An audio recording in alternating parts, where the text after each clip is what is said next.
नमस्कार बच्चों, राज्य शिक्षा शोध एवं प्रशिक्षण परिषद में आपका स्वागत है। पिछले क्लास में हम लोग पढ़ रहे थे न्यूटन गति का दूसरा नियम और हम लोग उसमें देख रहे थे एसआई मात्रक, बल का एसआई मात्रक, और हमने देखा था कि बल का एसआई मात्रक न्यूटन होता है और सीजीएस मात्रक डाइन होता है। हमने रिलेशन भी दोनों के देखे थे, 1 न्यूटन इक्वल टू 10⁵ डाइन। अब देखिए हम एसआई मात्रक को और फिर सीजीएस मात्रक को दोनों को डिफाइन करेंगे, दोनों को परिभाषित करेंगे। तो देखिए पिछले क्लास में हमने देखा है Newton second law of motion में, न्यूटन के द्वितीय गति नियम में, कि F इक्वल टू ma। अब देखो, यदि किसी वस्तु का द्रव्यमान 1 kg है और उस पे 1 मीटर पर सेकेंड स्क्वायर का त्वरण एक्ट करता है, तो न्यूटन के गति नियम से F इक्वल टू हो जाएगा 1 × 1, यानी कि 1 न्यूटन।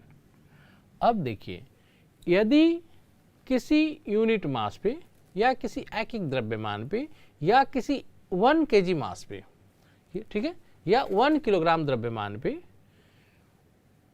1 मीटर कोई बल 1 मीटर पर सेकेंड स्क्वायर का त्वरण उत्पन्न करता है, तो हम कहेंगे उस वस्तु पर लगने वाला बल 1 न्यूटन है। तो इसी को लिख लेते हैं। यदि किसी 1 किलोग्राम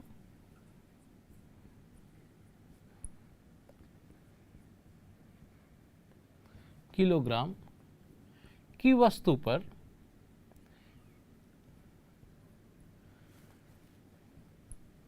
कोई बल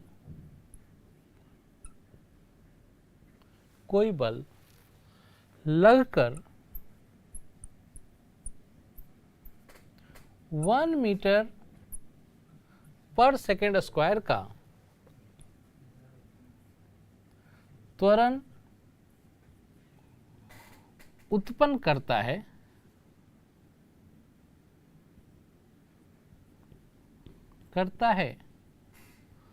तो वस्तु पर लगने वाला बल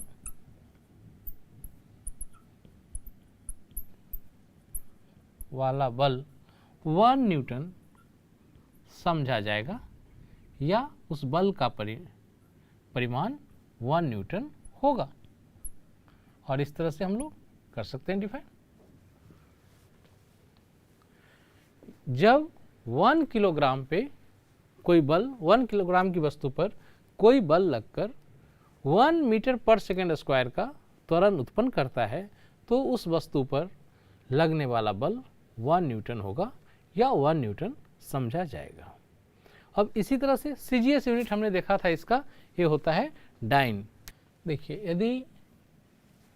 यदि किसी वस्तु का मास हम 1 ग्राम लेते हैं, या हम कहें कि 1 ग्राम की वस्तु पे 1 सेंटीमीटर पर सेकेंड स्क्वायर का त्वरण उत्पन्न किया जाए, तो फोर्स 1 × 1 ये होगा 1 डाइन। ठीक है, या इसको हम लिखते हैं इस तरह से डाइन, 1 डाइन समझा जाएगा। मीन्स बिल्कुल उसी के पैरेलल जैसा कि हमने वहाँ देखा था 1 न्यूटन के लिए, जब 1 किलोग्राम के पिंड पर या 1 किलोग्राम की वस्तु पर कोई बल लगकर 1 मीटर पर सेकेंड स्क्वायर का त्वरण उत्पन्न करता है, तो हम कहते हैं कि वस्तु पर 1 न्यूटन का बल लग रहा है। ठीक उसी तरह से जब किसी 1 ग्राम की वस्तु पे, अब देखिए जब हम सीजीएस यूनिट को डिफाइन कर रहे हैं, तो उसके लिए हमने द्रव्यमान का मात्रक भी सीजीएस लिया, उसके लिए हमने लेंथ का मात्रक भी सीजीएस लिया। ठीक है, तो जब 1 ग्राम की वस्तु पर कोई बल लगकर 1 सेंटीमीटर पर सेकेंड स्क्वायर का त्वरण उत्पन्न करता है, तो हम कहेंगे कि उस वस्तु पर लगने वाला बल 1 डाइन है, 1 डाइन का है। अब इसके बाद हम देखते हैं गुरुत्वीय मात्रक। देखिए जैसे ये मान लो कोई ऑब्जेक्ट है, ये कोई ऑब्जेक्ट है, इसका मास है m = 5 kg। अब हमें इस मास को उठाना है, तो इस द्रव्यमान को, इस वस्तु को हमें उठाना है। अर्थ इस वस्तु को नीचे की तरफ 5g से खींच रहा है। ये 5g, g का वैल्यू होता है 5 × 9.8 मीटर/सेकंड स्क्वायर, और ये हमारा हो जाएगा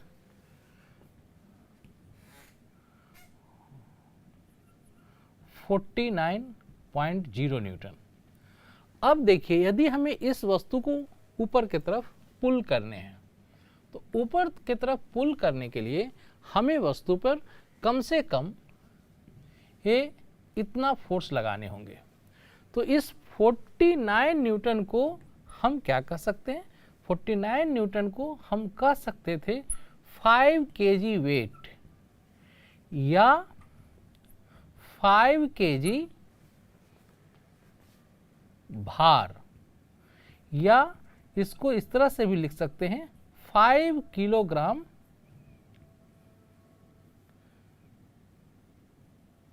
भार। मीन्स मैं ये कहना चाहता हूं कि यदि हम बात करें गुरुत्वीय मात्रक की, बल का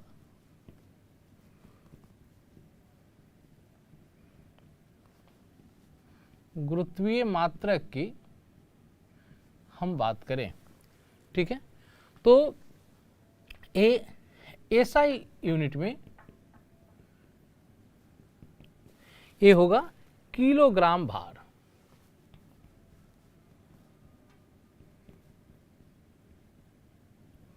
किलोग्राम भार। यदि हम बात करें सीजीएस में,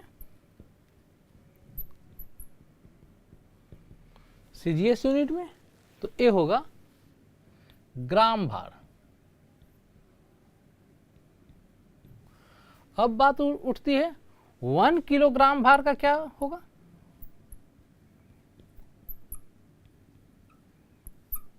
वन किलोग्राम भार। तो देखिए यहाँ पर 5 किलोग्राम भार को हमने लिखा था 5 × 9.8 मीटर/सेकंड स्क्वायर। तो उसी तरह से 1 kg भार को हम यहाँ पे लिख सकते हैं 1 kg × 9.8 मीटर/सेकंड स्क्वायर, और इस तरह से ये हमारा आ जाएगा kg × मीटर/सेकंड स्क्वायर को हम लोग न्यूटन कहते हैं। यानी कि हम लिख सकते हैं 1 किलोग्राम भार = 9.8 न्यूटन। इस तरह से हम लिख सकते हैं 1 किलोग्राम भार = 9.8 न्यूटन। उसी तरह से हम सीजीएस यूनिट में देखते हैं। अब यदि इसका मास एज एग्जाम्पल मान लीजिए कि 5 ग्राम है, तो इस पर नीचे की तरफ जो फोर्स लगेगा 5 ग्राम × g, यहाँ g हमारा ग्रेविटेशनल एक्सीलरेशन है। अब देखिए इसको हम ऐसे भी लिख सकते हैं 5 ग्राम भार, या इसको हम ऐसे लिख सकते हैं 5 ग्राम भार, ठीक है। अब देखिए भार जैसे ही ये वेट आया तो फिर हमारा ये जी से मल्टीप्लाई होगा, और 5 ग्राम को हम सीजीएस में जी का वैल्यू होता है 980 सेंटीमीटर/सेकंड स्क्वायर। तो अब देखिए ये हमारा आ जाएगा 0 8 5 जा 0 9 इतना डाइन, इसको हम कह सकते हैं। तो उसी तरह से जब हमें 1 ग्राम भार को रिप्रेजेंट करना हो तो कितना डाइन होगा? देखिए तो मैं कह रहा हूं 1 ग्राम भार 1 ग्राम भार को हम लोग कैसे लिखेंगे? तो 1 ग्राम इंटू 980 सेंटीमीटर पर सेकेंड स्क्वायर।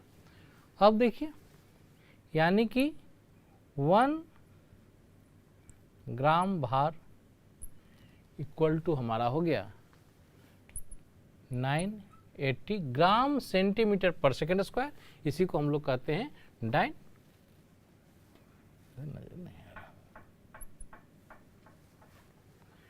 इसी को हम लोग कहते हैं डाइन, या इसको इस रूप में लिख सकते हैं 980 डाइन। ठीक है सर, किसको इधर करना पड़ेगा, थोड़ा इधर चला गया, इसको और इधर लिख देते हैं, है ना? ठीक है। तो इस तरह से हम एक गुरुत्वीय मात्रक हुआ बल का 1 ग्राम भार equal to 980 dyne in CGS unit में। अब देखो बच्चों, हम लोग पढ़ेंगे आवेग, या इसी को कहते हैं बल का आवेग, या इसी को कहा जाता है इम्पल्स। ये देखिए, इम्पल्स क्या होता है? जब किसी वस्तु पर कोई बल काफी छोटे समय अंतराल के लिए, जब किसी वस्तु पर कोई बल काफी छोटे समय अंतराल के लिए, काफी स्मॉल टाइम इंटरवल के लिए एक्ट करता है, तो उस बल के प्रभाव को हम लोग कहते हैं आवेग। उस बल के प्रभाव को हम लोग कहते हैं आवेग।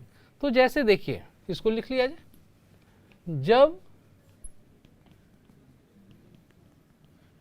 किसी छोटे समय अंतराल के लिए, या कहें काफी कम समय अंतराल के लिए,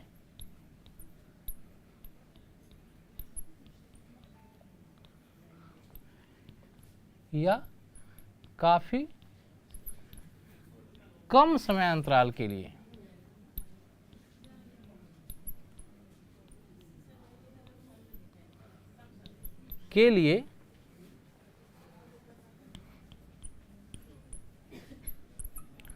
कोई बल किसी वस्तु पर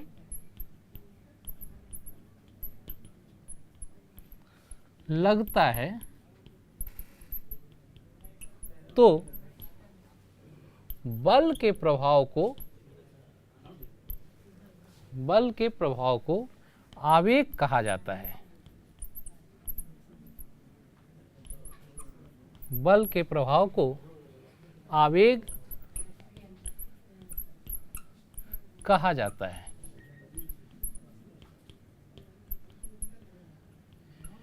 ठीक है।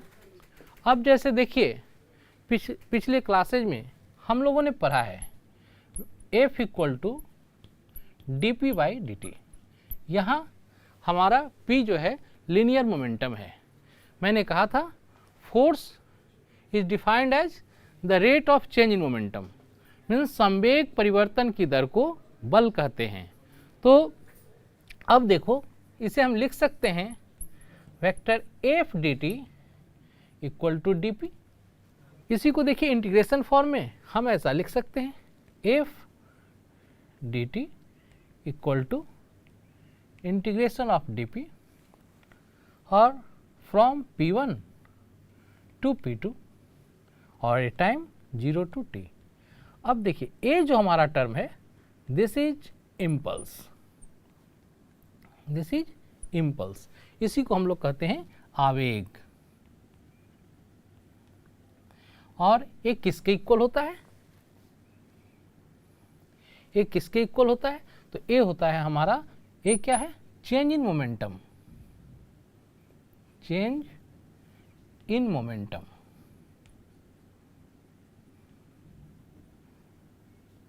मीन्स संवेग में परिवर्तन।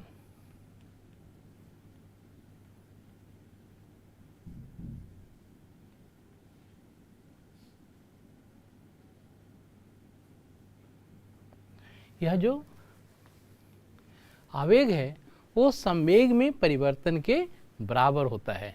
इसको हम नेक्स्ट स्टेप में ऐसे भी लिख सकते हैं एफ डी टी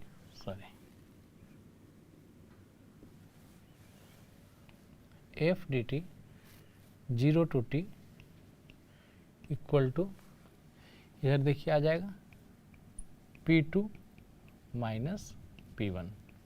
ये हमारा संवेग में परिवर्तन है।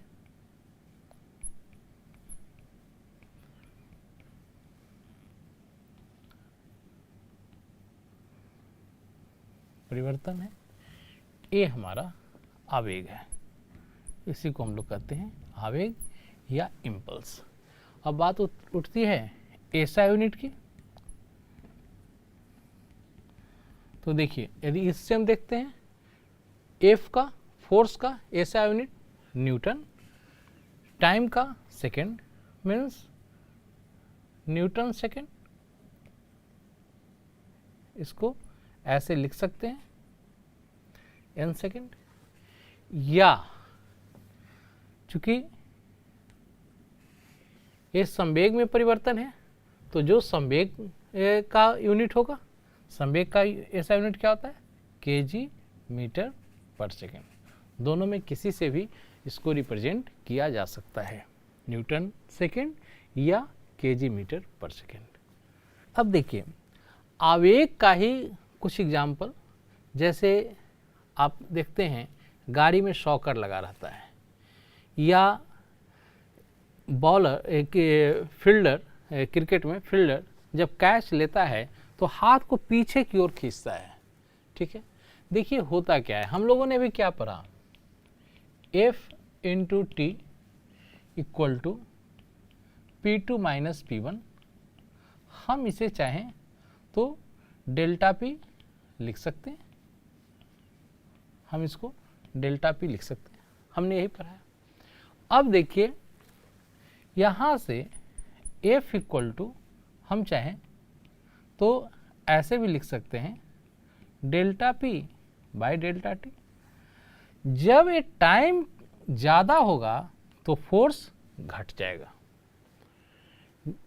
तो देखिए क्रिकेटर जो बॉल को कैच करके पीछे की ओर हाथ को खींचता है, यदि ये हाथ को यहाँ के यहीं पर रखा रह जाए तो होगा क्या कि डेल्टा टी मीन्स का वैल्यू काफ़ी कम होगा, और जब इसका वैल्यू कम होगा तो फोर्स काफ़ी ज़्यादा एक्ट करेगा। तो इससे बचने के लिए क्रिकेटर करता क्या है, वो हाथ को पीछे की तरफ खींचता है। वो डेल्टा टी मीन्स एक पी से मोमेंटम का जो जीरो होने का जो समय है उसको बढ़ा देता है। उसको बढ़ाने से क्या हुआ, फोर्स का वैल्यू घट गया। जैसे देखिए शॉकर कैसे वर्क करता है, जब आप गाड़ी से चलते हैं जर्क महसूस होता है तो शॉकर जो है उस जर्क को कम करने में टाइम इंटरवल बढ़ाता है। तो टाइम इंटरवल बढ़ाने से हुआ क्या, फिर से ये फोर्स का वैल्यू घट गया। ठीक है, तो इस तरह से हम आवेग को कम करते हैं। ठीक है, न्यूटन का तीसरा गति नियम।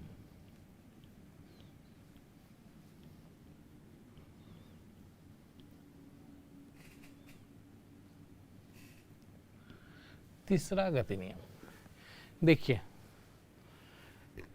ये क्या कहता है, न्यूटन का तीसरा गति नियम कहता है प्रत्येक क्रिया के बराबर किंतु विपरीत प्रतिक्रिया होती है। विपरीत प्रतिक्रिया होती है और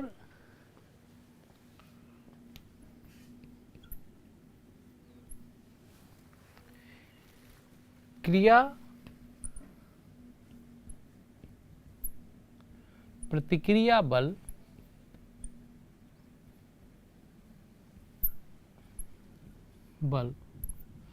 अलग अलग वस्तु पर लगता है। ठीक है, प्रत्येक क्रिया के बराबर विपरीत बराबर किंतु विपरीत प्रतिक्रिया होती है। देखिए, सबसे पहले 6th या 7th क्लास में कोई बच्चा न्यूटन का गति नियम पढ़ता है। अब जब वो पहली बार पढ़ता है कि प्रत्येक क्रिया के बराबर विपरीत प्रतिक्रिया होती है, तो इजली खूब बढ़िया से वो रटता है, और आप उसको एक थप्पड़ मारिए, बदले में वो भी एक थप्पड़ हो सकता है मार दे और कहे कि न्यूटन के तीसरा लॉ से कैंसिल हो गया। लेकिन ऐसा नहीं होता है। आप देखिए, क्रिया के बराबर किंतु विपरीत प्रतिक्रिया होती है, और क्रिया प्रतिक्रिया बल अलग अलग वस्तु पर लगता है। ये अलग अलग वस्तु पर लगता है। इस कारण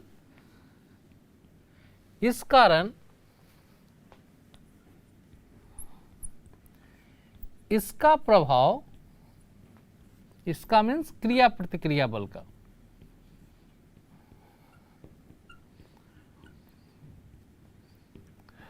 प्रतिक्रिया बल का इसका प्रभाव